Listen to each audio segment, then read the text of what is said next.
Welcome, welcome, welcome. It's July 5th, Sunday. I'm Paul Klemperer, welcoming you to another edition of Shelter in Place Storytime.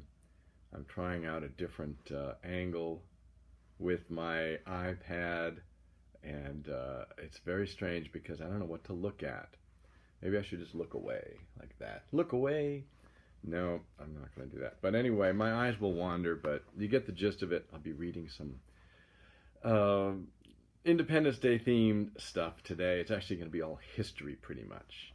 And, oops, I must get my readers, as they said in the olden times. Where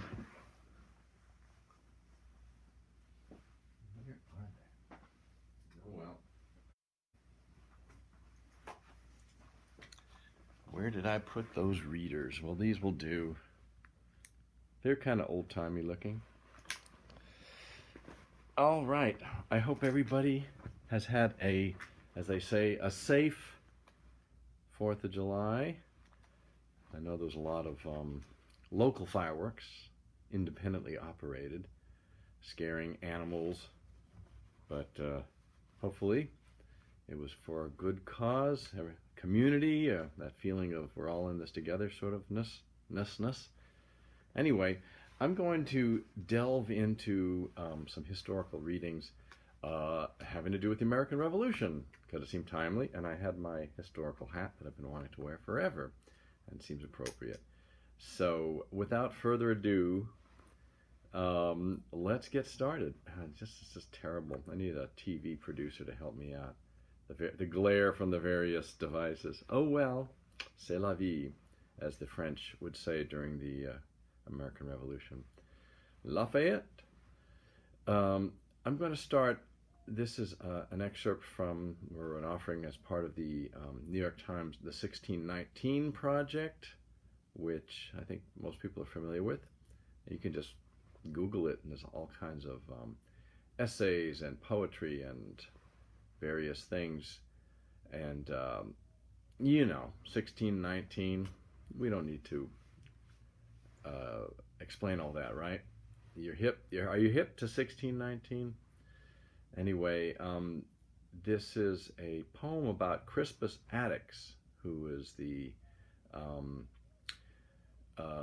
first, supposedly, depending on the narratives you read, the first casualty of the Boston Massacre, and he was a black worker in Boston, and so in some senses the first casualty of the American Revolution. So that's some hold that significance.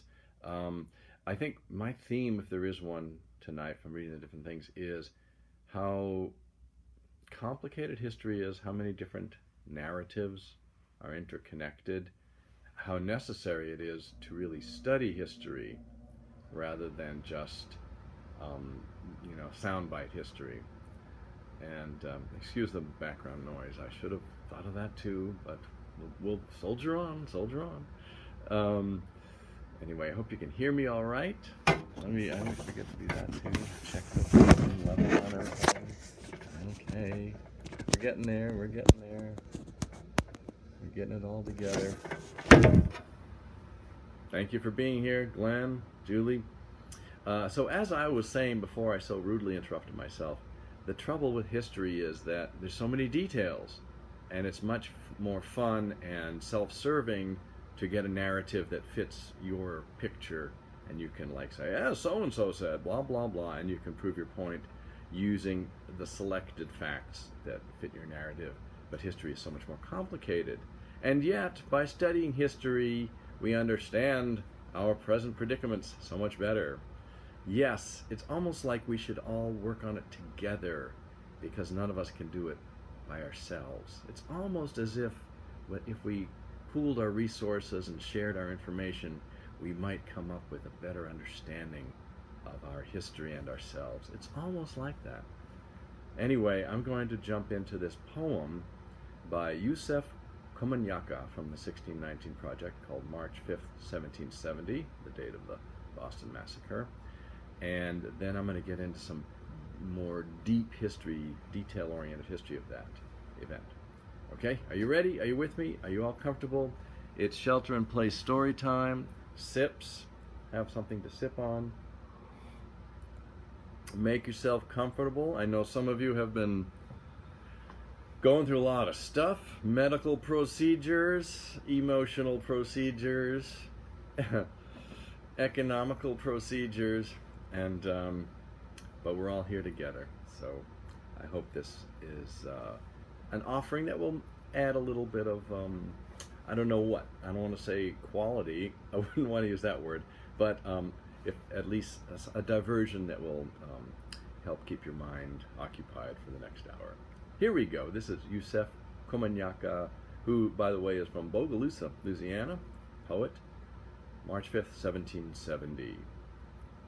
African and native blood-born, known along paths up and down Boston Harbor, escaped slave, harpooner and rope maker, he never dreamt a pursuit of happiness or destiny, yet rallied beside patriots who hurled a fury of snowballs, craggy, dirt-frozen chunks of ice, and oyster shells at the stout flank of redcoats as the 29th Regiment of Foot aimed muskets waiting for fire. How often had he walked, gazing down at gray timbers of the wharf, as if to find a lost copper coin. Wind deviled cold air as he stood leaning on his hardwood stick, and then 2 lead bullets tore his chest, blood reddening snow on King Street, March 5th, 1770, first to fall on captain's command. 5 colonists lay for calling hours in Faneuil Hall before sharing a grave at the Granary burying ground. They had laid a foundering stone for the Minutemen at Lexington and Concord, first to defy and die, and an echo of the future rose over the courtroom as John Adams defended the Brits, calling the dead a motley rabble of saucy boys, Negroes and mulattoes, Irish teagues and outlandish jack-tars, who made soldiers fear for their lives, and at day's end only 2 would pay with the branding of their thumbs. By Yusef Komunyakaa. Okay, that was a poem about the Boston Massacre and Crispus Attucks. Now I'm going to read, oh boy, I guess I should introduce. This is a book called, the introduction from a book called Scars of Independence. And I guess I should give the title. Scars of Independence by Holger Hoock. I think it came out in 2019. And I'm just gonna, it's, you know, history, it's thick, especially the good stuff. So this is a very thick, just introduction, the detail-oriented introduction. And I guess what I'd like to maybe not, I don't want to say anything like, think this, he said with his hat on.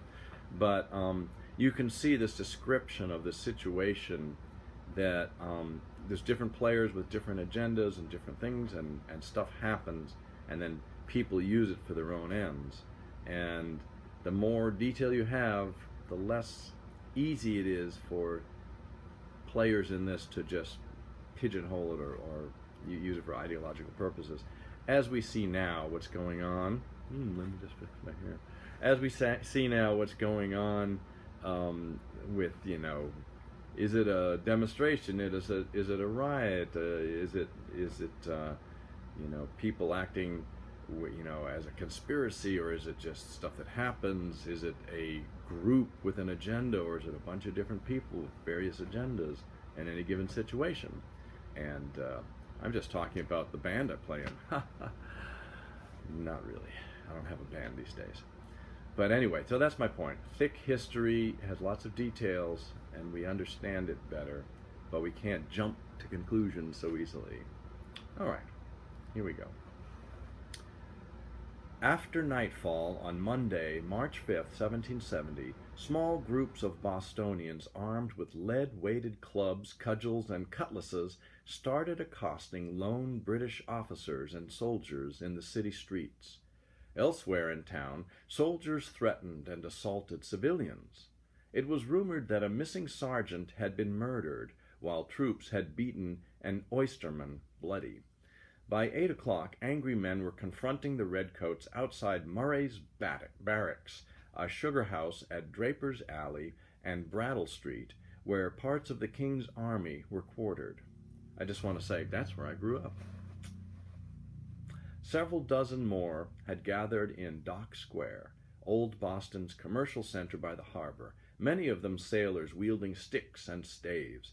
Some were breaking off the table legs from the market stalls. Window panes shattered under a barrage of snowballs and chunks of ice as men passed the house of an importer who had broken the boycott on British goods. The previous Friday, March 2nd, a long-standing dispute over scarce labor had erupted in a violent confrontation between dozens of workers and off-duty soldiers at John Gray's Rope Walk south of Milk Street.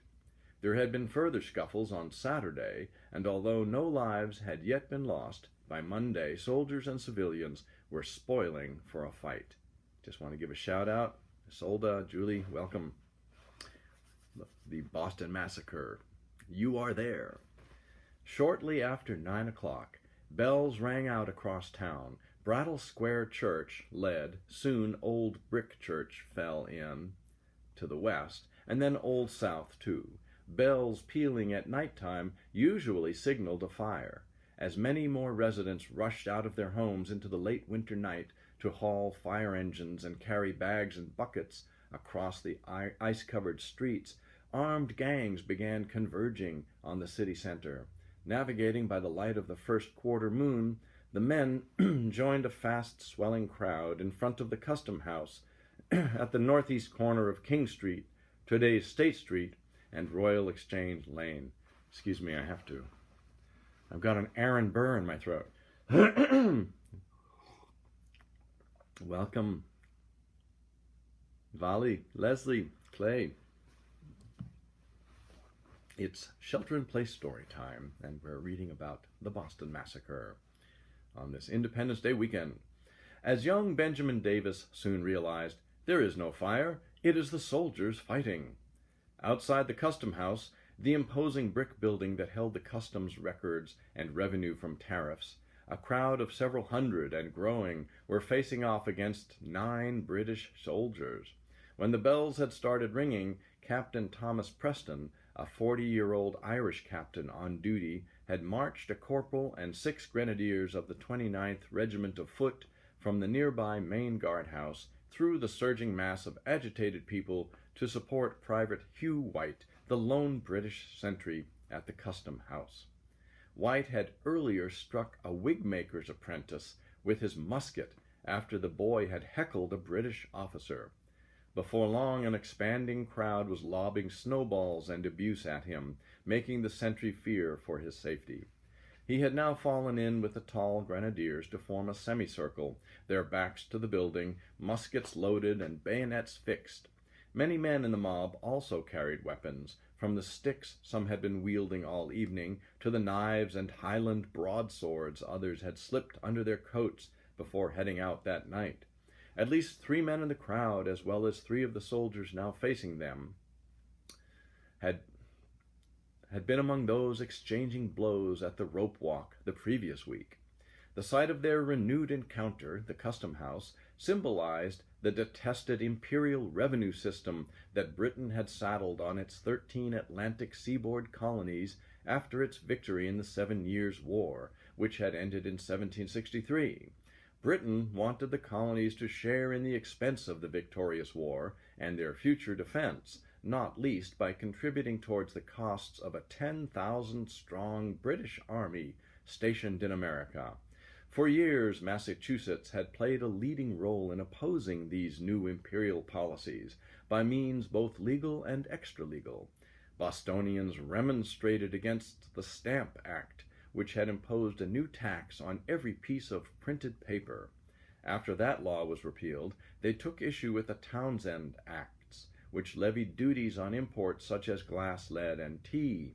They petitioned the imperial government and persuaded 11 colonies to adopt a non-importation ban.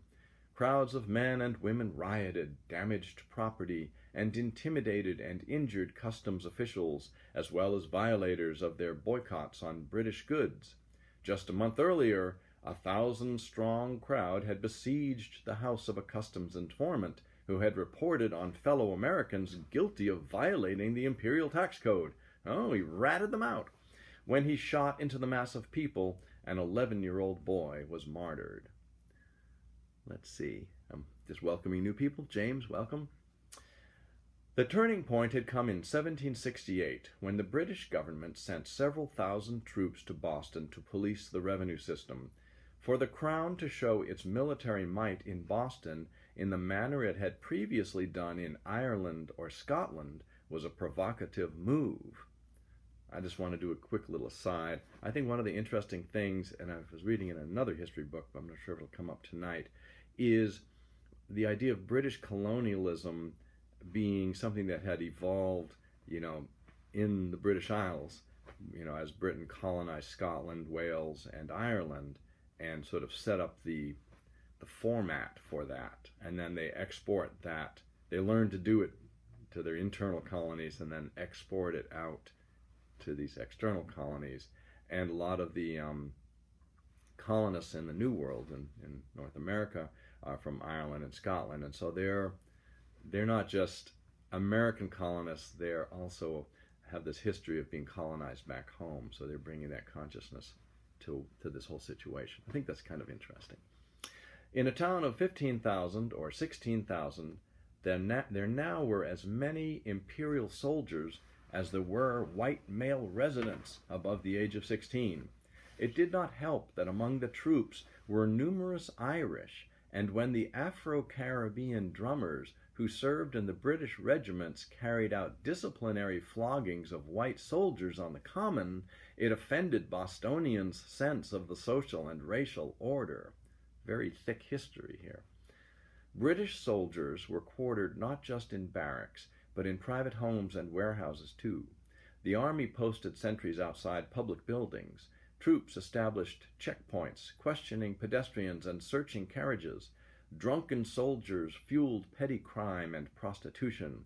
Redcoats beat male residents. Women faced attempted abductions and sexual assault. Soldiers who were off duty competed with maritime laborers for scarce employment, triggering violent altercations like the one that had occurred at the Rope Walk. Welcome, Eugene, Larry. Locals routinely harassed the Redcoats, hurling stones at those detested bloody backs. Neither could the troops entirely prevent attacks on customs officials and their informants. Indeed, the soldiers seemed to symbolize the erosion of London's authority as much as they demonstrated imperial strength. As Benjamin Franklin had predicted at a recent House of Commons inquiry, British troops sent to America would not find a rebellion, they may indeed make one. That early March night, John Adams, the ambitious Braintree lawyer who had moved his young family to Boston in 1768, described the sounds of rebellion near the custom house. The people shouting, huzzahing, and making the mob whistle, as they call it, which, when a boy makes it in the street, is no formidable thing, but when made by a multitude is a most hideous shriek, almost as terrible as an Indian yell. The mob taunted the Redcoats. Come on, you rascals, you bloody backs, you lobster scoundrels! Fire if you dare, God damn you! Fire and be damned! You know you dare not! Aye, they knew that only civil magistrates could authorize soldiers to use force to disperse an unlawfully assembled crowd. They also knew that Boston magistrates were unlikely to endorse the use of such force in the current political atmosphere. What they perhaps didn't realize was that any soldier judging his life to be in imminent danger had the right to fire in self-defense. Captain Preston, desperate to calm heated tempers, was pleading with the civilians to disperse when a shot rang out. One of the grenadiers appeared to have been hit by an object, perhaps a snowball or a piece of ice or white-barked wood, that either struck him or clipped the muzzle of his musket. According to most later reports, sorry about the background noise, we still have to use air conditioning here in Texas, he had slipped on the ice, some saying his musket had briefly escaped his grasp. As he got up and recovered his firearm, he discharged a shot, whether deliberately or by accident. No one seemed to have been hit. There was a brief pause while many in the crowd looked for cover. Some, though, moved towards the soldiers, and one or two apparently even sought to wrestle their muskets from them. Several Boston militia drummers started beating to arms. A man in the crowd lashed out at the soldier who had fired. In the process, the assailant hit Preston's arm hard with his club. Then the grenadiers fired a round of shots. By the time Preston managed to stop the firing, 3 men lay dead in the snow. 2 more were dying. Another half-dozen were wounded. One bullet had hit the rope maker Samuel Gray, entering his head and beating off a large portion of his skull. Through the streaming blood, one bystander ascertained a hole as big as my hand. Crispus Attucks, a 47-year-old former slave of Native American and African heritage who was passing through Boston, was felled by 2 bullets to his chest, one of them goring the right lobe of the lungs and a great part of the liver most horribly. 2 bullets killed James Caldwell, a ship's mate. Apprentice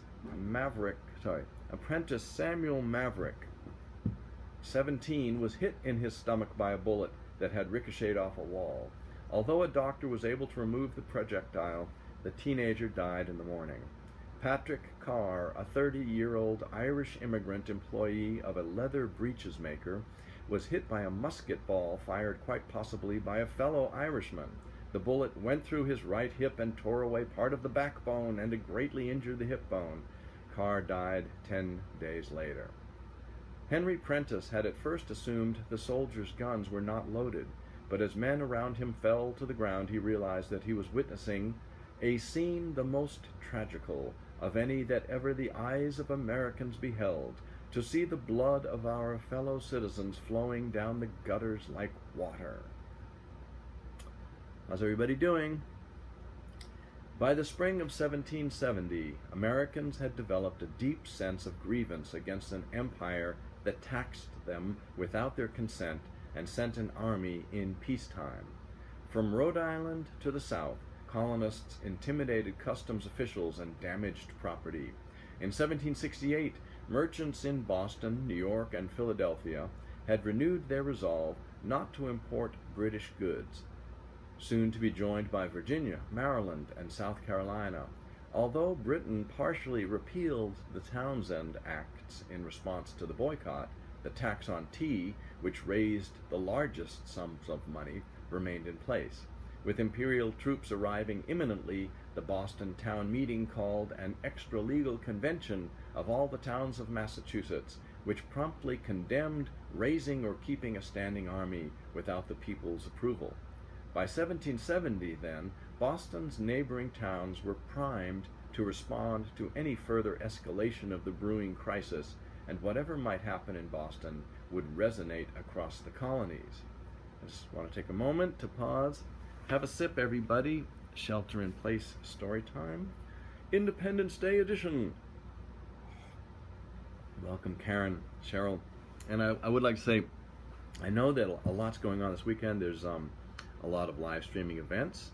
I'm doing mine. I always do it, but it's not about competing. I just want to. It's about we're all doing it together, and I want to send a shout out to the various live stream shows going on, and Lavelle White's birthday at Antone's is going on right now, and a bunch of my friends are playing as part of that, and so it's all good. We're all in this together. Plus, through the magic of technology, this will be available later if you want to get your history dose. I'll have it on YouTube on my channel. Paul Klemperer Presents. Okay, meanwhile, back in 1770, and this is all escalating, as news of the fatal shooting spread through Boston that March night, The church bells rang again. Town leaders prepared to summon thousands of men who were standing by in surrounding towns to confront the redcoats. At the same time, the sound of British drums beating to arms had soldiers scrambling across the city. In their quest to reach the center, some wielded their swords to clear a path through hostile crowds. A few took punches from irate citizens. Lieutenant Governor Thomas Hutchinson, who had rushed to the scene of the shootings, eventually managed to de-escalate the situation by appealing to Bostonians from a first-floor balcony. The rule of law would prevail, a full inquiry would be held, and they should disperse peacefully. Most did as asked, but 100 men or so stayed until the early hours while an initial inquest was conducted. By 3 a.m., Captain Preston was taken into custody. The following morning, the 8 soldiers, too, were arrested and thrown into jail. The beacon to summon armed colonists to Boston was never lit, and no further shots were fired in anger that night. Participants and witnesses understood instantly the significance of what had occurred on King Street. Over the following weeks, both sides sought to shape the story of that evening in an effort to win the battle of public opinion, not least by publishing the depositions they solicited from local inhabitants and soldiers. Town leaders accused the British occupiers of a pattern of oppression and cruelty against innocent citizens that had climaxed in the deadliest confrontation thus far, what they quickly called the Bloody Massacre. Pro-British accounts, by contrast, emphasized the premeditated nature of the incident, with armed civilians provoking soldiers into a fight that would lead to their eventual withdrawal.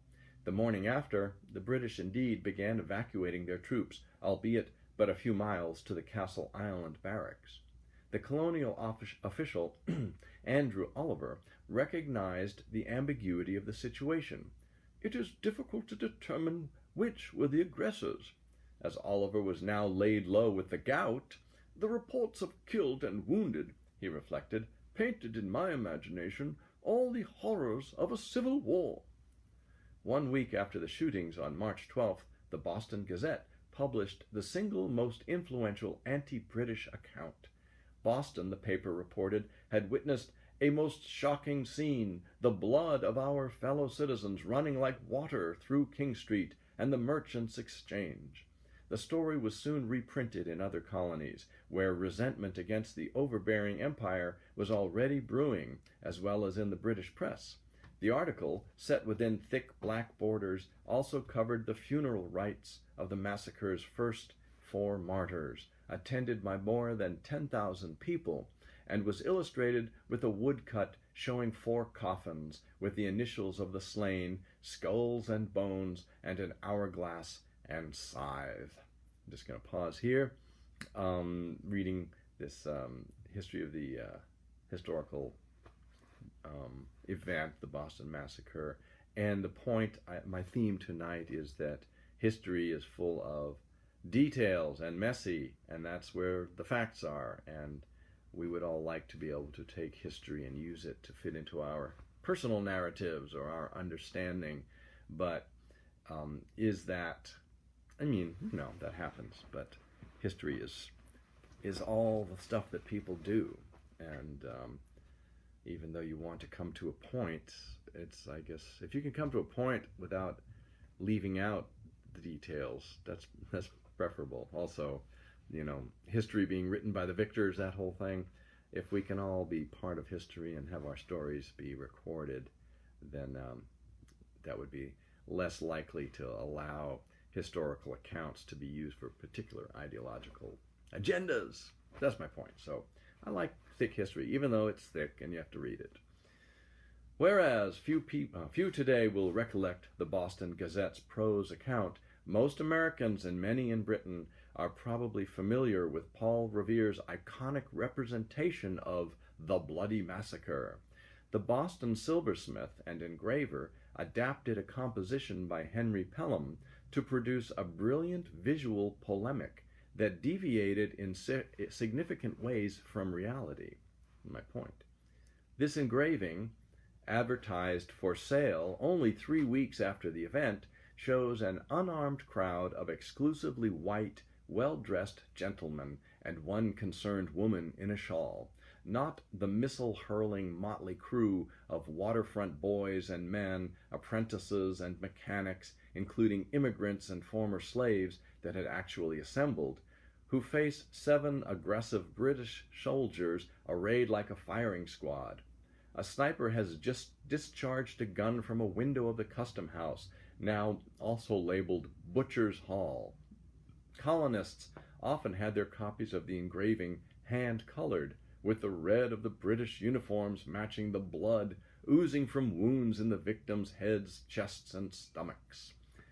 British officials delayed the trials of Captain Preston and his men until the fall, hoping that by then tempers might cool down. Supported by the Sons of Liberty, John Adams agreed to serve as attorney for the accused soldiers. Everyone, he believed, deserved a fair hearing.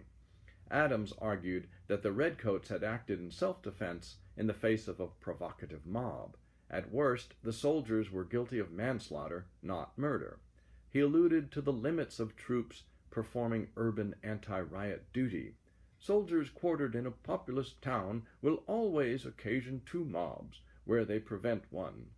They are wretched conservators of the peace. The jury acquitted Preston and 6 of the soldiers. The jury acquitted Preston and 6 of the soldiers. The 2 men convicted of manslaughter pleaded benefit of clergy, a device that allowed for their capital sentences to be commuted. They were released after having their thumbs branded, as we heard in the poem at the beginning. You're branded with an M for murder. In subsequent years, John Adams's thoughts kept returning to that violent and defining evening. The Boston Massacre had become an annually commemorated event, complete with orations, the display of relics, and guided tours of the bloodied site. On its 3rd anniversary, in 1773, Adams recalled how much anxiety his role as defense attorney for the British soldiers had caused him. At the same time, he proudly reflected, ensuring that the defendants received a fair trial had been one of the most gallant, generous, manly, and disinterested actions of my whole life. He had rendered a truly patriotic service, for a death sentence would have been as foul a stain upon this country as the executions of the Quakers or witches anciently. In his diary, Adams noted, as the evidence was, the verdict was exactly right. Yet this was no reason why the town should not call the action of that night a massacre. Adams's thoughts may have sounded contradictory, but they illuminate the reason the Boston Massacre has remained so iconic over the centuries. The shootings had been the unplanned product of the violence of imperial oppression colliding with the violence of colonial resistance. For those who lived through revolution and war, the wounds sustained by 11 men that night, wounds that foreshadowed the disfiguring and lethal injuries soon to be suffered by tens of thousands, would come to serve as a metaphor for the wounds torn open in Americans' relations with their fellow subjects on both sides of the Atlantic. For the revolutionaries, the deaths on King Street symbolized colonial Americans' resistance in the face of wanton British cruelty. That allegation was wrong, as Adams had proven in court, but it nevertheless stuck. Welcome, Gavin, Cheryl. I tip my hat to you. By 1786, when Adams was serving as the first United States ambassador to the court of St. James's, he summed up the event's complex legacy in one bold judgment. On that night, the foundation of American independence was laid. Well, I could go on. This is kind of interesting. Let me read a little bit more and just see. But I got this whole other history book I want to read.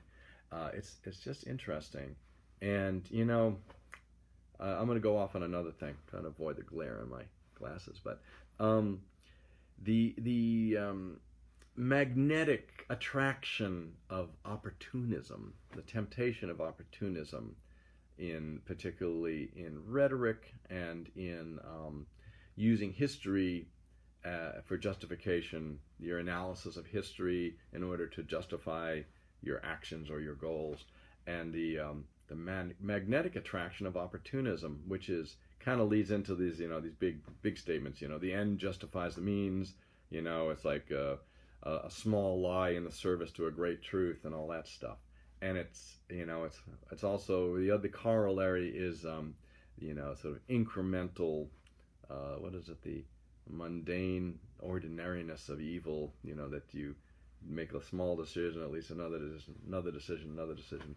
So I just think it's and what I really respect is historians and putting this stuff down and getting these details, which is amazing, and across all disciplines, to get into the details, and that those little details that add up to make it more difficult to fall into that magnetic attraction of opportunism, where you want to make these bold statements that sound true, like a Stephen Colbert thing. They have truthiness. They sound true, but they don't actually fit with historical facts. So anyway, I just find that we need to do our homework a little better, America. Anyway, I'm going to read a little bit further. In the popular memory of the American Revolution, a quarter millennium on, the Boston Massacre is something of an anomaly. It is a violent event we acknowledge and remember, but the Revolution was also violent in ways we don't remember, and perhaps can't even imagine, because they have been downplayed, if not written out of the conventional telling altogether. Although the American Revolution has been continuously invoked since the 18th century in the name of all manner of causes, the Tea Party's opposition to health care reform being perhaps the most salient modern example, its inherent violence has often been minimized. The result has been the perpetuation of an overly sentimental narrative of America's originary war.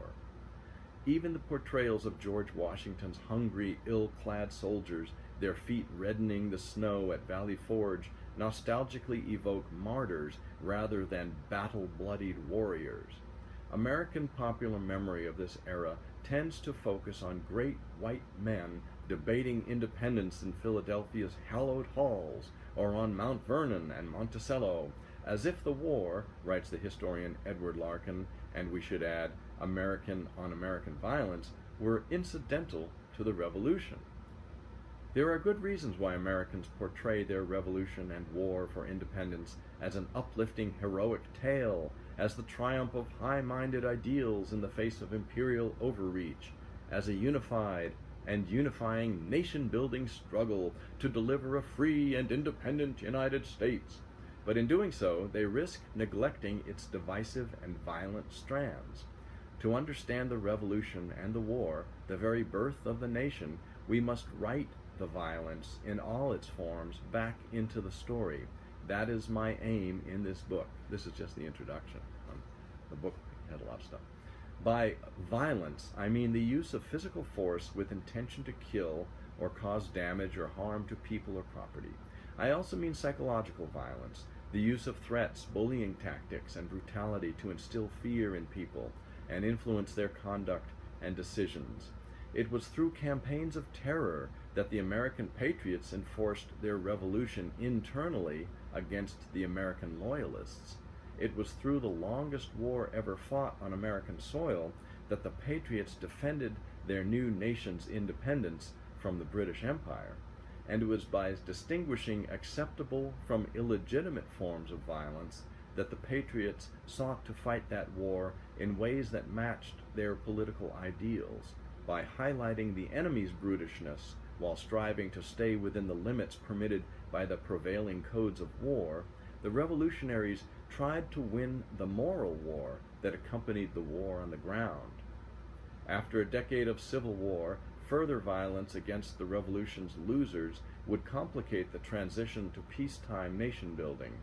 When, at war's end, Americans remained conflicted about the appropriate uses and limits of violence, it was clear that the wounds they had delivered and sustained, physically, psychologically, metaphorically, had profoundly shaped the nature, outcome, and legacies of their foundational conflict. I like that sentence. I first became curious about Revolutionary Era violence a decade ago as I was conducting research for my previous book, Empires of the Imagination. While studying examples of 18th century art, I encountered a series of monuments to American loyalists in churches and cathedrals across England. They ranged from little stone tablets in provincial churches to a substantial marble sarcophagus in Westminster Abbey, but they shared one common feature. They all told stories of American loyalists being brutally treated, hunted, dispossessed, and finally driven out of the country, afraid for their lives. Evoking an era when there was scarcely a village in England without some American dust in it, these memorials all spoke of the psychological and physical violence inflicted on individuals who had opposed the revolution. Those harrowing accounts of persecution and suffering stayed with me, not least because they were hard to reconcile with the conventional narrative of a restrained, largely nonviolent revolution. Eager to uncover the stories behind the memorials, I turned to the archives and found that many of the detailed accounts the Loyalists had produced during and immediately after the war reinforced what I had seen. These reports described scenes of humiliation, bullying, torture, and even the occasional lynching.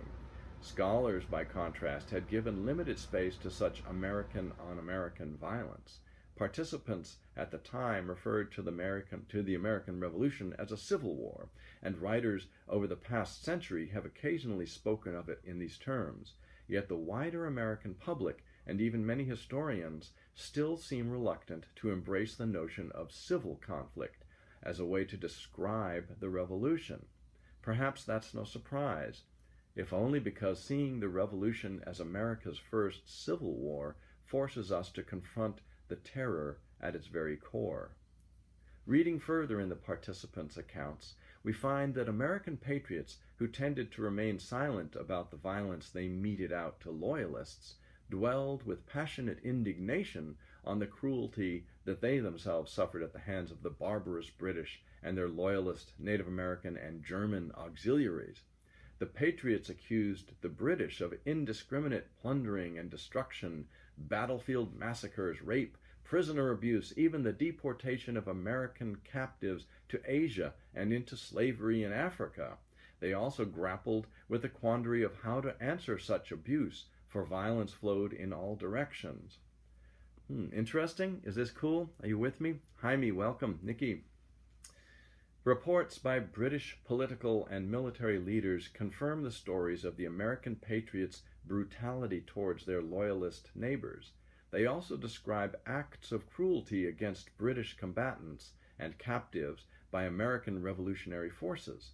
At the same time, they reveal the strategic and ethical dilemma that government ministers and army officers faced in orchestrating a counterinsurgency against white Protestant Anglophone fellow subjects, all while their own nation was deeply divided.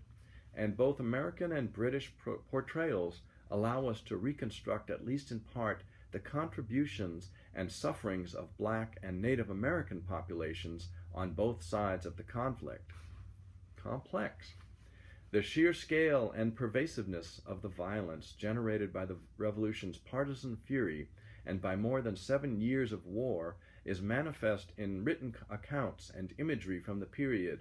The correspondence of leaders, the diaries of individual men and women, political pamphlets, popular prints, and congressional records all vividly convey the swirl of brutality that swept up all sides.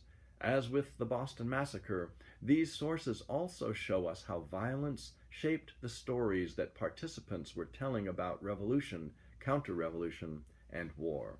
Yet neither the revolution's academic historians nor its popular chroniclers have studied this aspect of the war in a systematic way. In this book, we will follow protagonists to battlefields and army camps, to prisons on land, underground, and offshore, onto farms and into homes. We will discover how all parties used terror, patriots against loyalists, British forces and their loyalist and German auxiliaries against rebel combatants, captives, and civilians, General Washington's Continental Army against Native Americans, white and black Southerners against one another.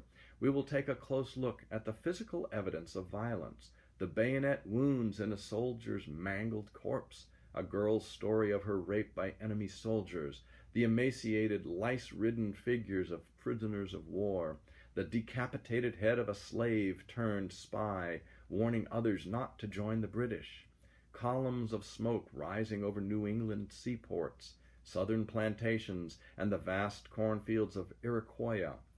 Loyalists, women, former slaves, and rebel captives each experienced distinctive forms of violence, and all sides spun narratives of persecution and atrocity, of suffering and sacrifice, of community building and revenge, and of attempts to exercise restraint, some successful and others decidedly not.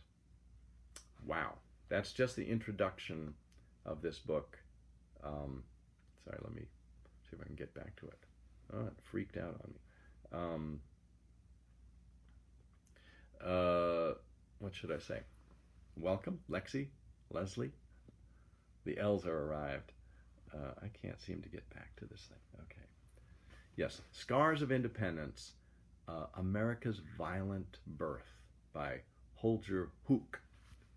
And so I recommend it. But now I'm going to turn to another, where is it? Independence Lost. Independence Lost, Lives on the Edge of the American Revolution by Kathleen DuVal. And let's see. And this is interesting, if you don't mind me jumping. If you have any questions, now's the time. You just put them in the send me a little chat window. And then also this will be, I'll put this on YouTube later if you want to hear me read it, or you can just go to the source and get the book itself. But in this book, Independence Lost, it's set in the South, particularly Florida, the coast, Florida, Mississippi, Louisiana, Texas. And it's more an examination of the American Revolution as part of the global or international, machinations of the time, the Spanish, the Germans, the French, the English, and everybody's, all this competing, trying to get footholds in the New World, and then the Native Americans, and then African slaves and freedmen, and all this stuff. And really, she kind of, I like her point or her approach, which is everybody has an agenda, and these agendas are often personal, family, community, it's different scales, and the interlocking of these things and people making decisions in the moment and when they're confronted with choices because of historical conditions. And so she's talking about the South, and particularly the coastal stuff going on, and its relationship to the American Revolution and the importance of all these factors intertwining. So I like it. It's like, I don't know. I mean, yeah, I want to feel good, but how important is it to feel good? When I think it's more important to feel interested, to go, oh, that's interesting, and I have that with a lot of my friends. I try to have friends from all political stripes. Some have edited themselves out of my life, but it's like I don't want it's great to have friends that agree with you and tell you how great you are. That's the best, but it's also good to have friends that don't agree with you and challenge you. So as long as we can do it civilly, use your words, that keeps life interesting. Anyway, Shelter in Place Storytime, Independence Day edition, and this is Independence Lost, and the introduction.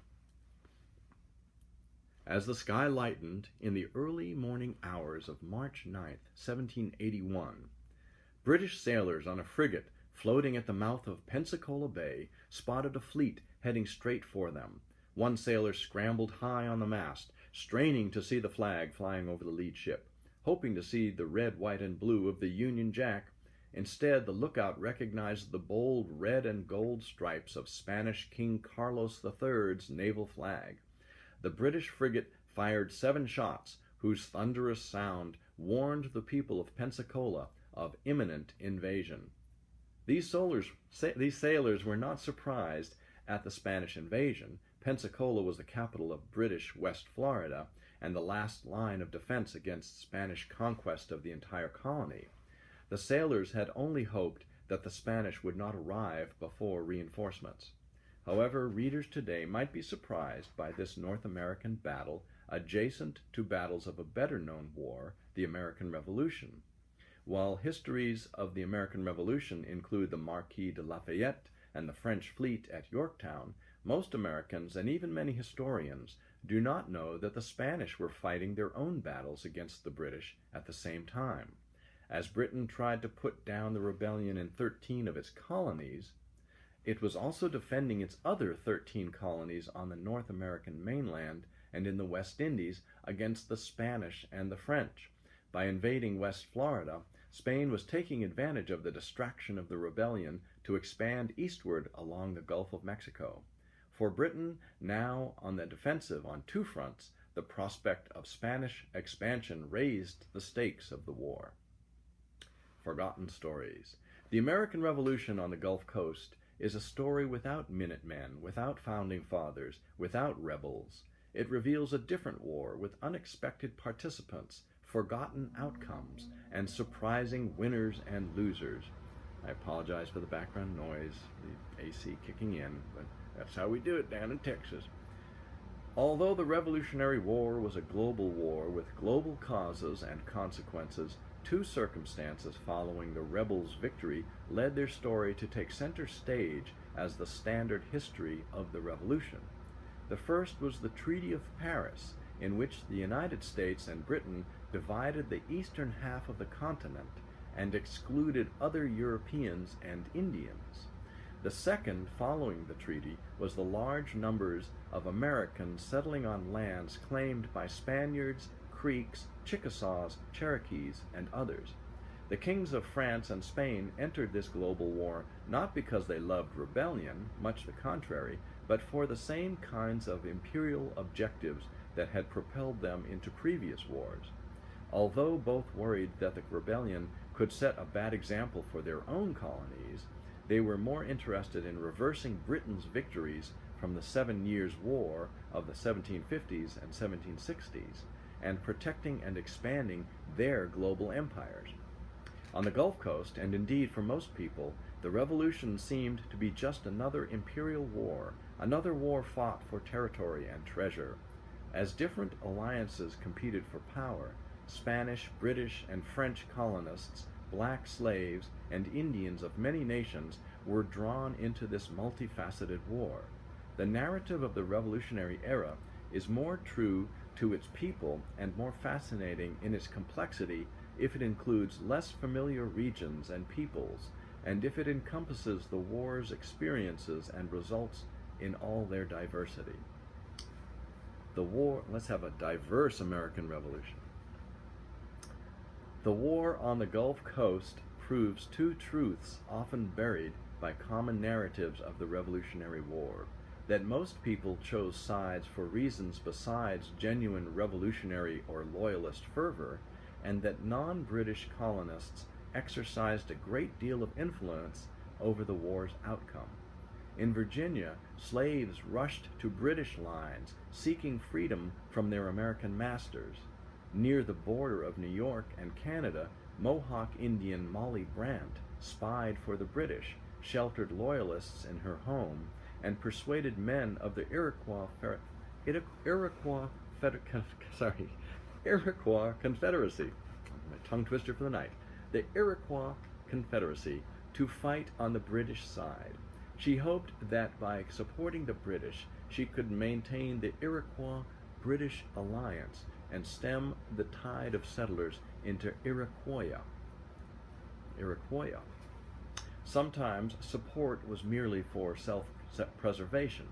In Vincennes, present-day Indiana, French families came out to welcome American George Rogers Clark with a bottle of wine when he took their town from the British, assuring him of their love of the American rebels. They did the same for the British when they retook Vincennes a few months later, and again brought out the wine when Clark returned, each time hoping to curry favor with whatever military power was ascendant. This book focuses on the Gulf Coast, from Florida to Louisiana, because of the astounding number of competing interests that came into conflict there. The Gulf Coast was the only site of Revolutionary War battles that was outside the rebelling colonies during the war, but soon became part of the United States. The Gulf Coast's war included participants that most do not think of when they consider the American Revolution. The French and Spanish, who had a centuries-long history in the region, Creeks, Chickasaws, and Choctaws, whose lands spread from the coast deep into the interior of the continent, and people of African descent whose experiences of enslavement and freedom differed widely and, with the introduction of large-scale plantation slavery, would be changing faster than ever. I'm going to pause for a sip. How's everybody doing? Alonzo, Casey, welcome. Shelter-in-Place Storytime, Independence Day edition. History in all its thickness. Don't be afraid. Take a little bite at a time. Just a little bit of a bite. Another little bite. The people, and I think, not that I'm a conspiracy theorist, but I do think learning history in school when I was growing up was so boring and so tedious and so much about the sponge method, where they just like put the history into you, and then at the end of the term they squeeze it out in tests, and you're just supposed to, sponge or regurgitate, however you want to think about it. But like, man, it was that boring, and it really made me not want to study history. And raise your hand if you had that experience. And I think history now, I'm a convert. It's like history is fascinating, and it makes, especially if you think about every life, every experience is part of the tapestry. Then then you're part of the tapestry instead of it just like reading about other people doing stuff. Who knows? Maybe someday in the future, these aliens in their spaceships will come and think, what a fascinating person you were for the galaxy. I'd like to think so. Anyway, the people. To make sense of the dizzying complexity of the Revolutionary War on the Gulf Coast, this book centers on 8 individuals. These characters stand in for larger peoples, but also illustrate that imperial relationships were almost always personal, and that the most complete history is a multi-perspectival one. Today their names are obscure, but some were famous in their time. Oliver Pollock, Alexander McGillivray, and Pyamataha, for example, were names that George Washington and Thomas Jefferson came to know well. Less known was Petit Jean, who grew up a slave in Mobile. As he tended his master's cattle, he would never have imagined that he would become a trusted spy and courier for Spain. Yet right before the Spanish fleet left Havana for Pensacola, it was Petit Jean who transported Spanish orders for New Orleans to prepare the local militias to aid the naval forces. The Revolutionary War brought Petit Jean this opportunity, and his operations helped the Spanish cause. Another man assisting the Spanish invading force was a young Cajun militiaman named Armand Broussard. A refugee from the last war between France and Britain, he hated the British for forcing his family out of their Acadian homeland in eastern Canada, and was glad to get the chance to fight again.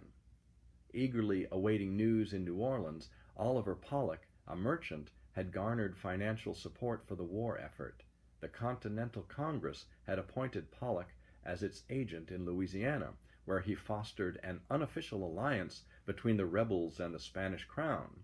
Pollock hoped soon to send news of Pensacola's fall to Congress and to General George Washington. Waiting with him was his wife, Margaret O'Brien Pollock, whose Irish Catholic family had long fought against the British, and whose husband's wartime decisions would create opportunities and perils for their growing family. A pressing question on the minds of those defending as well as those hoping to take Pensacola was whether the region's native peoples would show up for the battle. The vast inland of North America was Indian country, and its people far outnumbered the Europeans clashing on the Gulf Coast. North of Pensacola was the Creek Confederacy, a loose confederation whose towns ruled themselves separately, needed interpreters within the Confederacy, and had occasionally even joined opposite sides in war. Alexander MacGillivray, the son of a Creek mother and a Scottish trader, blamed the rebels for threatening his parents' lands and livelihoods. During the war, he tried to rally Creek fighters to aid the British. His frustrations coordinating war parties later inspired him to try to centralize the Creek Confederacy into a nation and to unite all southeastern Indians into a Southern Confederacy. In contrast to Alexander MacGillivray, the Chickasaw leader and diplomat named Pyamataha influenced the war by inaction. The British considered Pyamataha and the Chickasaws absolutely at our disposal and believed that Pyamataha was rallying his people to ride the 400 miles from their towns near the Mississippi River to rescue Pensacola. Pyamataha had different plans. He was a leader in a growing movement among Indians to stay out of European conflicts. I shouldn't have touched my screen. Well, let's just take a quick pause. It's already 9. I'm going to go for a little while longer. Sorry. There we go. Get rid of that. Get away. Technology. The HAL syndrome. You're riding right along, and then you tell the computer, one little thing, and suddenly you're locked out of your own spaceship. C'est la vie. These modern problems. Okay, I'm going to go a little bit longer. I hope everybody's having a good time. Isolde. Pyamataha had different plans. He was a leader in a growing movement among Indians to stay out of European conflicts, a movement that, if it succeeded, might doom the British efforts to retain the Gulf Coast and to quell the rebellion to the north. Within all of the groups involved in the Revolutionary War, both familiar and unfamiliar, there were tremendous differences in background and opinion. British soldiers came to the Gulf Coast from not only England, Scotland, Wales, and Protestant Ireland, but also Jamaica, the German Principality of Waldeck, and German-American communities in Pennsylvania. People of African descent included Malike-speaking Bambara people from the inland tributaries of the Senegal River, Wolof speakers from the lower Senegal Valley, and Yorubas from the Bight of Benin. They had lived through the horrors of the Middle Passage and found themselves enslaved in the towns and plantations of the Gulf Coast. Other people of African descent had been in the Americas for generations.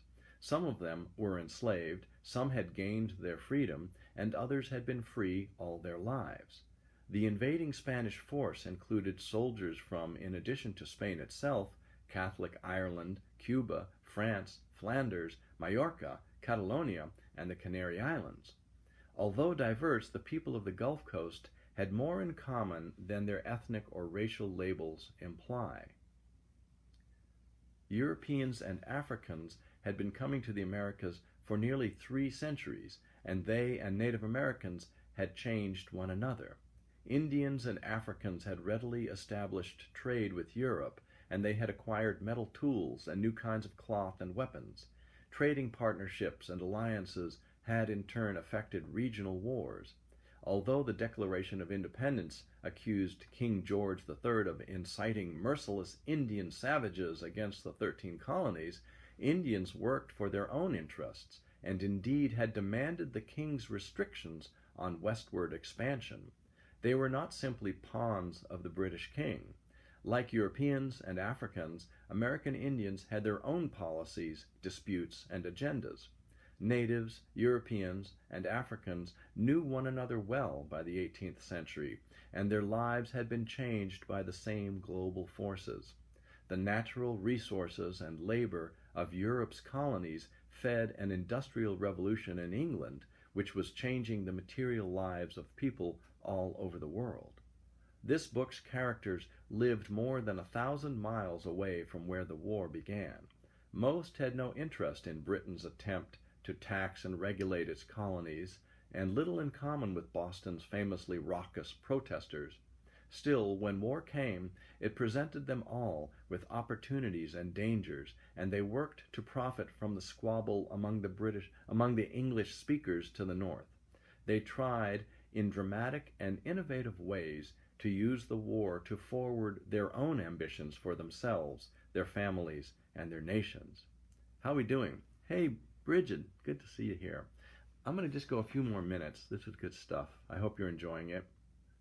And I don't know. Here's another thought. We're so programmed to get to the conclusion. Let's eat dessert first. That the more detail you go, oh, this is just, and it just gets too thick, and you end, wait a minute. And so rather than, it's so funny because we have that attitude about history. We want sound bites. We readily, eat the spoon-fed media. It's just sound bites, which is almost renders facts meaningless because they're just totally about, triggering our lizard brain.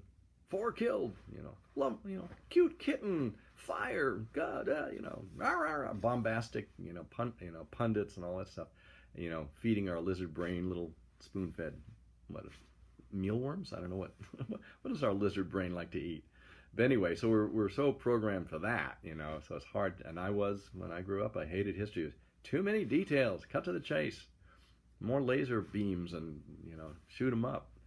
On the other hand, we love our shows, our soap operas, and the more the merrier. The more characters and the more plot twists, the merrier. And so it's funny because we're predisposed to consume both. But if it's fiction, we like detail. If it's history, we want sound bites. So I know and there are a lot of people that just read nonfiction, but they're kind of creepy too. They like true crime, and they like to watch medical channels and operations. Ooh, let me look over your shoulder into that cavity. I don't get that, but I know there are people that. So history is full of facts, but I don't know. What is it? Are you attracted to the lurid stuff? You want what do they call that? Scenery chewing actors who somebody's really good and really evil, innocent, guilty, or do you want the complexity, the tapestry? I'm just asking, not like I have to come to a conclusion on this. I'm going to read a little bit more. When James Bruce, a member of His Majesty's Council for West Florida, and his wife Isabella heard the cannon fire and saw the smoke rising from the extinguished fire of the lighthouse to signal the arrival of the Spanish ships, they gathered their children, some provisions, and a few belongings. Along with Pensacola's other government officials and several hundred European, African, and native women and children, the Bruces rushed into the town's main fort. Natives of Scotland, their fortunes lay with the British Empire. If the Spanish or the rebels prevailed, they were likely to capture the Bruces and their children and send them into exile, or worse. Every July 4th, Americans celebrate the independence the Revolution created, the political separation from Britain, and the creation of the United States of America. On such occasions, Americans might imagine that independence was a universal and uniform goal in the 18th century. But as the story of James and Isabella Bruce would remind us, the Revolutionary War was not fought solely for the independence of the United States. The war's conclusion did not bring freedom to all of those who became part of the new republic. Some people fought hard against joining the new nation that Jefferson called the only monument of human rights and the sole depository of the sacred fire of freedom and self-government. Stories of competing colonial groups, strong native confederacies and nations, and overlapping systems of slavery reveal that the Anglo-American nation that arose from the Revolution was not inevitable. In fact, both the defeat of the most powerful empire in the world and the creation of a lasting republic were highly unlikely outcomes. Scholarship and popular memory have long portrayed late 18th century Spaniards and Indians as people out of time, Spain as a crumbling empire, and Indians living in ways incompatible with the agrarianism to come. In this view, both were incapable of change, destined to be overrun by settlers from the United States. But in fact, they had ambitions that were reasonable at the time, and they came close to realizing their goals, goals that, if achieved, would have spawned a very different nation, or more likely multiple polities. Being independent would have been unwelcome to most people in 18th century North America. Men and women depended on a web of economic, social, and political connections that provided stability and opportunity, even as they limited complete freedom of action. Indeed, empires worked in part because they incorporated diverse and unequal populations into a system of beneficial, if also coercive, connections. An individual or society that tried to act completely alone had no chance. For most, advantageous interdependence was a more logical goal. Leaders of all kinds of polities struggled to establish a balance in which they might have more control over dependent relationships. Sovereign states involved networks of dependency. Families and individuals measured their freedom according to how much less dependent they were on others than others were on them. Colonists might feel that their empires took advantage of them, restricting their trade and limiting their production. Still, it was empire that delivered manufactured goods, created a market for colonial produce, and secured property rights. It was empire that protected them from the military might of other empires and powerful Indians who might otherwise expel or kill them. Even propertied Britons like James Bruce, who believed themselves the most independent subjects in the world, were part of a hierarchy of reciprocal dependencies that extended from the king at the top to slaves at the bottom. Throughout the early modern world, dependence meant security, while independence could mean vulnerability and even slavery. Being captured and enslaved meant that a man, woman, or child was ripped from the interdependent relationships of kin and community to face a cruel world without protection. A slave like Petit Jean might work for freedom from literal enslavement, but he also wanted ties of community and patronage that would make his life more secure. Other freedoms might be more pressing than freedom from slavery, freedom from violent abuse, freedom to reunite with family members, or even some measure of independence of daily life within the legal strictures of enslavement.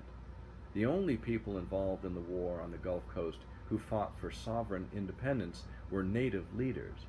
Through the early 19th century, independent Indian polities ruled the vast interior of North America, although they too operated within a complicated set of interdependencies. The basic unit of southeastern Indian politics was the town, but towns were not fully independent. People were born into matrilineal clans that united people of different towns and could make decisions of war and peace that might not align with the desires of particular town leaders. And towns and clans were then part of even larger polities. The Chickasaws exercised sovereignty as a nation in the 18th century sense of a numerous people inhabiting a certain extent of land, enclosed within certain limits and under the same government and nation.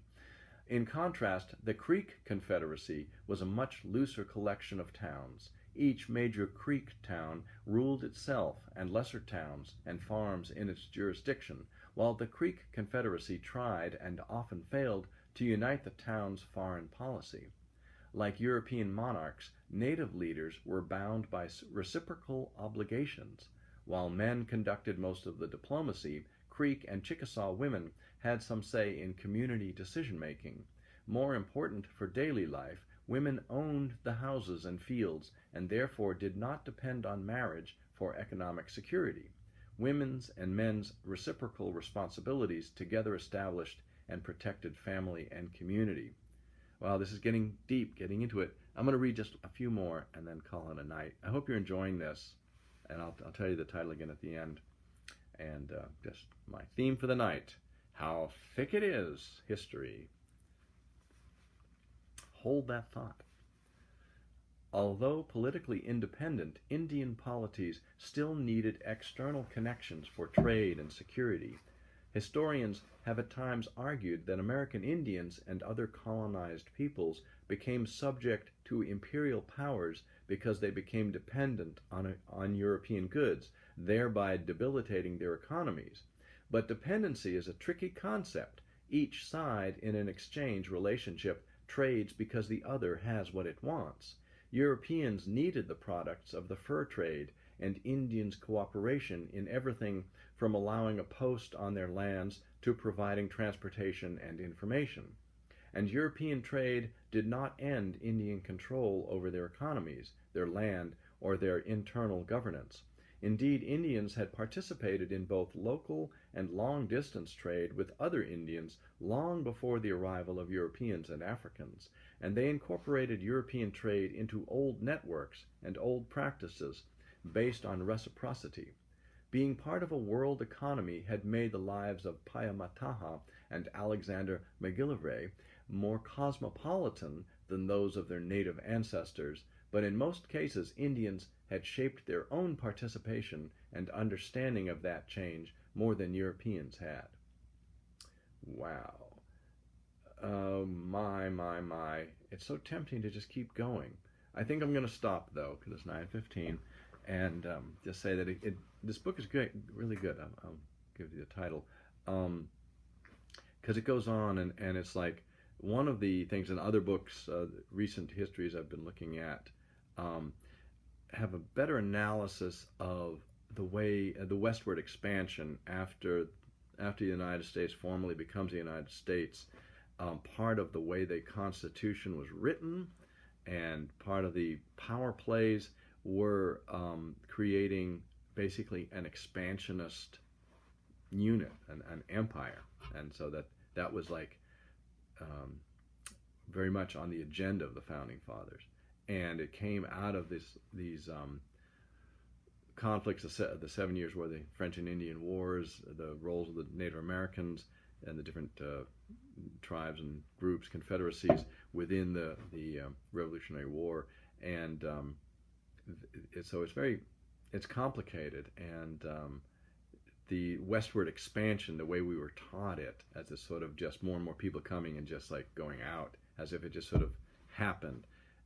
Is not really accurate. That there was a lot of planning of that, and planning for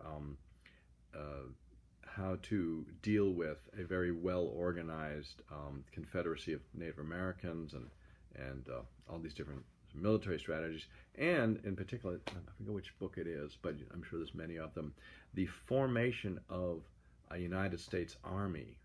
That's very interesting, and Google it, check it out. A lot of the formation of the United States Army, and George Washington played a big role in that, was in order to have an organized force against Native American confederacies, because he had lost battles before and saw that the U.S. needed a larger, stronger army if they were going to expand westward. And so that's part of the agenda. It's part of the history. It's written into the Constitution, so if you look for it. So, interesting stuff. Okay, that I was just reading from Independence Lost, Lives on the Edge of the American Revolution by... Sorry. I can't find the author. It won't let me. Well, you can find it. Sorry, author. All right, so I hope you've enjoyed another edition of Shelter in Place Storytime. Let's see. Share the titles in the comments. I will definitely do that. I'm going to load this onto my YouTube channel. I'll add this also as in a comment box on Facebook and archive this, and all the titles of the stuff I read tonight. And I hope you enjoyed it. It's July in Texas. Here we go. I'm Paul Klemperer. I'm sheltering at home, as ever, trying to do something, trying not to have my brain turn to complete mush. But if there's anybody out there that would like to chat, I'm just sitting here in my hat. And we'll keep going. And my other weekly broadcast, Tuesday Zoom Jazz Workshop. For this month, I'm actually shifting it to a jazz history workshop, so it's open to non-musicians as well. And we're going to examine some of these questions of American history using jazz as the filter. So the actual topic is the importance of jazz in American history. And we're going to get into this. This week we're going to get into some heavy stuff. History of the minstrel show during Jim Crow, and the forces acting on the formation of early jazz. Then Wednesday, of course, Space Force Jazz Lounge. And you can catch me. These are all at 8 o'clock. Just email me at pksaxhq@gmail.com for details. Welcome, Sarah Jane, Don. And now I will say goodnight. Happy Independence Day weekend. Keeping it real. You are part of history. So good luck with that. Do something good. Make it good. See you next time.